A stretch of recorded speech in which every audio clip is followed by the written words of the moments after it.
Back on the Nation at 5 with news just coming in from Uttar Pradesh on the Madrasa survey, where reports suggest that although the survey is not yet complete, findings so far also indicate gross misconduct in management of many madrasas. Reports suggest that in districts like Prayagraj, Moradabad, many madrasas have failed to give satisfactory details of their sources of funding and affiliations. In all, around 16,500 madrasas in Uttar Pradesh are recognized by the State Madrasa Board, of which about 500 are government-aided, but there are thousands of other madrasas which are affiliated to other private bodies which so far have had no check or no update on how they are functioning, where their source of funds is, etc.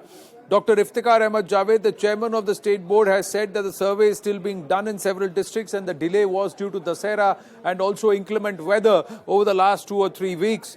That's why the initially set date of October 10th could not be completed. Now, we have with us, and I'm just going to check, yes, we do have with us Dr. Iftikhar Ahmed, Chairman Uttar Pradesh of the Madrasa Education. Dr. Iftikhar Ahmed Javed, namaste. Thank you very, very much for speaking with us here at CNN News 18. मेरा पहला प्रश्न आपसे ये है कि ये जो मदरसा सर्वे का काम होना था, ये 10 अक्टूबर तक संपूर्ण होना था, ये अब तक क्यों नहीं हो पाया है कंप्लीट? देखिए, पूरे उत्तर प्रदेश में कुल 75 जिले हैं और सर्वे काम 5 तक चलना था, लेकिन बीच में दशहरे की छुट्टियां वगैरह थी, तो उस डेट को बढ़ा के 20 अक्टूबर कर दिया गया। तो अलग अलग जिलों का इस तरह से आंकड़ा मिल पाना लगभग नामुमकिन है। अब वो अभी सर्वे चल भी रहा है, क्योंकि डेट्स की कमी हो रही थी। लोगों ने कहा कि वहाँ के अधिकारियों ने निवेदन किया कि थोड़ा समय बढ़ाया जाए, तो हम लोगों ने समय को बढ़ाया है। अब 20 अक्टूबर तक सर्वे होगा, उसके बाद वो लोग एनालिसिस करके अपनी रिपोर्ट शासन को 15 नवंबर तक भेजने वाले हैं।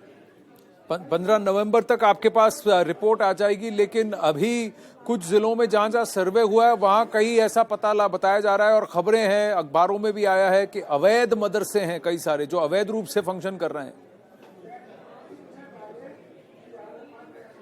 ये अवैध शब्द कहां से पैदा हुआ, इसकी भी एक जांच होनी चाहिए कि ये शब्द आया कहां से। न तो मदरसा बोर्ड की मीटिंग में ये शब्द आया था कभी, न शासन के किसी भी आदेश में जो सर्वे का आदेश हुआ इसमें कहीं भी ये शब्द जिक्र नहीं है। जो हमें क्वेश्चनर जो प्रोफार्मा भेजा है जिलों में जिलाधिकारी के जरिए से जो सर्वे हो रहा है, 3 लोगों की टीम उसकी सर्वे की रिपोर्ट्स ला रही है, दे रही है जिलाधिकारी के यहाँ, उस प्रोफार्मा में भी कहीं अवैध शब्द का जिक्र नहीं है। ये अवैध शब्द पैदा किसने किया, इसकी भी आने वाले दिनों में एक जांच होनी चाहिए। ये कहां से पैदा हो गया शब्द, इलीगल, लीगल, ये सब चीजें नहीं हो रही हैं। ये साधारण सर्वे है जो स्कूलों के भी होते हैं, कॉलेजों के भी होते हैं, यूनिवर्सिटीज के होते हैं, समय समय पर होते रहते हैं। पहली बार हम लोगों ने मदरसे का जो गैर मान्यता प्राप्त है मदरसे, उनका सर्वे कराने का फैसला लिया 15 जून को। शासन ने उसकी नोटिफिकेशन जारी किया 31 अगस्त को। तो सर्वे हो रहा है, इसमें कहीं कोई जांच हो ही नहीं रही है। तो जो लोग इस उम्मीद में बैठे हुए हैं कि हमें अवैध और वैध का आंकड़ा मिलेगा, उनको आने वाले दिनों में केवल और केवल निराशा मिलेगी, क्योंकि ये ऐसा कोई सर्वे में ऐसा कोई प्रोफार्मा में क्वेश्चनर ही नहीं है। नहीं, प्रोफार्मा में जो क्वेश्चनर है जावेद जी, तो उसमें ऐसा बताया जा रहा है कि 20 जिलों में से करीब 800 ऐसे मदरसे हैं जो सारे बॉक्सेस टिक नहीं करते, तो इसीलिए उन्हें अवैध बताया जा रहा है।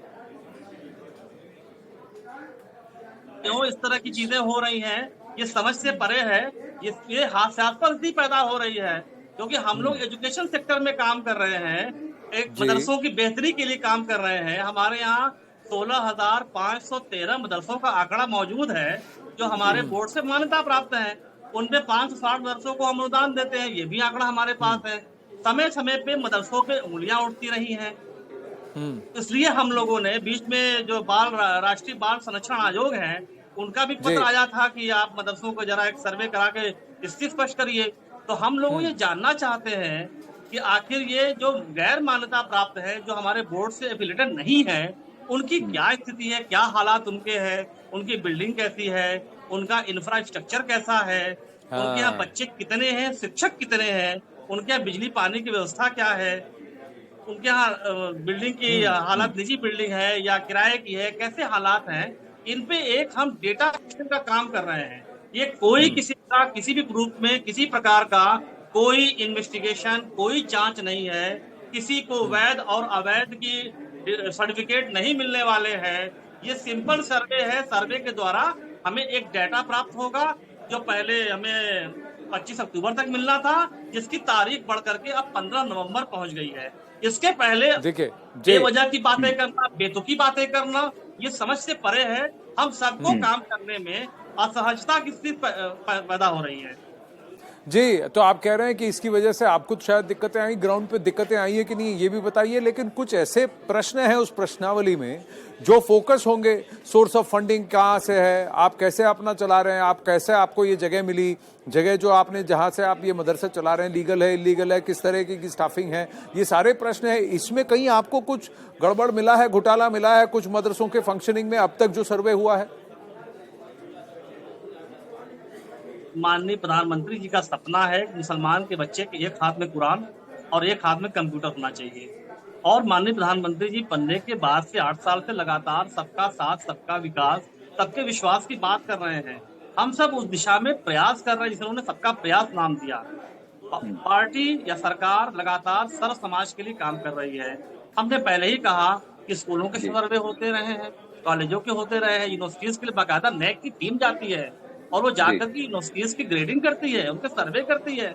हम लोगों ने जिन्हें इस कौम को या इस समाज को, इन मदरसों पर जिसकी किसी को ध्यान नहीं जा रहा था, हम लोगों ने इसको, इनके बच्चों को, मदरसों के बच्चों को, जो हमारे देश और प्रदेश के बच्चे हैं, कल के ये मुस्तकबिल है, फ्यूचर है, इनकी बेहतरी के लिए हम काम कर रहे हैं।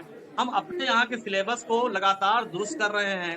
हम चाहते हैं कि बच्चे दिन की चीजें पढ़ें, कुरान पढ़ें, हदीस पढ़ें, दिनियात पढ़ें, लेकिन साथ में साइंस, मैथ, कंप्यूटर पढ़ें, सोशल पढ़ें। इसके लिए हम सब प्रयास कर रहे हैं। हमारा ये था कि जो हमारे यहाँ से एफिलिएट बच्चे हैं, पढ़ रहे हैं मदरसों में, उनके बाद उनका आंकड़ा तो हमें मिल जा रहा है, उनकी तालीम कैसे और मिल जा रहा है। लेकिन जो मान्यता हमारे यहाँ से नहीं है, जो कहीं न कहीं से और जुड़े हुए हैं, उनका सिलेबस क्या है, वो कौन से बोर्ड से मान्यता लेके पढ़ा रहे हैं या कैसे कर रहे हैं, उनका पाठ्यक्रम क्या है, उनका कब वो स्टैब्लिश हुए, उनकी बिल्डिंग कैसी है, उनकी सुविधाएं कैसी हैं। बच्चे देश के हैं, बच्चे प्रदेश के हैं, बच्चे सारे अपने हैं। उन बच्चों के भविष्य के बेहतर बनाने के लिए सरकार प्रतिबद्ध है। सरकार शिक्षा के मामले में अच्छी गुणवत्ता के साथ, अच्छी उनकी व्यवस्था के साथ उनको शिक्षा देना चाहती है। उनको देश और समाज के मेन स्ट्रीम में लाना चाहती है, मुख्य धारा में जोड़ना चाहती है। वो कहीं से भी अलग थलग ना पढ़ने पाए, इसकी चिंता हम कर रहे हैं। इस कड़ी में सर्वे हो रहा है।